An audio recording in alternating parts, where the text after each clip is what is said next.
அவர்களே, உங்களுடைய துறை சார்ந்த பாடகி சுசித்ரா உங்களுடைய குடும்ப நிகழ்ச்சிகள்ல வெள்ளி தட்டுல நீங்களும் நடிகை த்ரிஷாவும் உயர் ரக போதைப் பொருளான கொக்கைனை பயன்படுத்துறீங்கன்னு பொது வெளியில சமூக வலைதளத்துல பேசியிருந்தாங்க.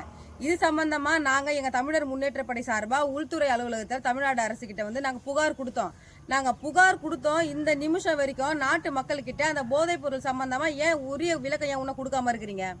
அதுக்கப்புறம் திருவள்ளூர் மாவட்டத்தில் உங்களுடைய தீவிர ரசிகை உயிர் போகும் தருணாயில ஏழை எளிய சிறுமி உதவி கேட்டா அந்த உதவி கேட்டு நீங்க உதவி பண்ண முன் வரல, அந்த குழந்தை செத்து போச்சு. இது சம்பந்தமா உங்களுடைய ரசிக கூட்டத்துக்கும் நாட்டு மக்களுக்கும் அந்த குடும்பத்தாருக்கு நீங்க பதில் சொல்லல. இந்த ரெண்டு விஷயத்துக்கும் நீங்க பதில் சொல்லல. போதைப் பொருள் சம்பந்தமா நாட்டு மக்கள்கிட்ட உரிய விளக்கம் தரல. இது ரெண்டுத்தையும் கண்டிக்கும் வகையில நீங்க திருவள்ளூருக்கு பிரச்சாரத்துக்கு வரீங்க இல்லையா, அந்த பிரச்சாரத்தின் போது உங்களுக்கு எதிர்ப்பு தெரிவிக்கும் வகையில எமது தமிழர் முன்னேற்ற படை சார்பா என்னுடைய தலைமையில உனக்கு கருப்பு கொடி காட்டி இந்த உருவமை எதிர்த்து உங்க பகிரங்கமான எதிர்ப்பையும் கண்டனத்தை தெரிவிப்பது காணொலி வாயிலாக தெரிவிச்சுக்கிறேன்.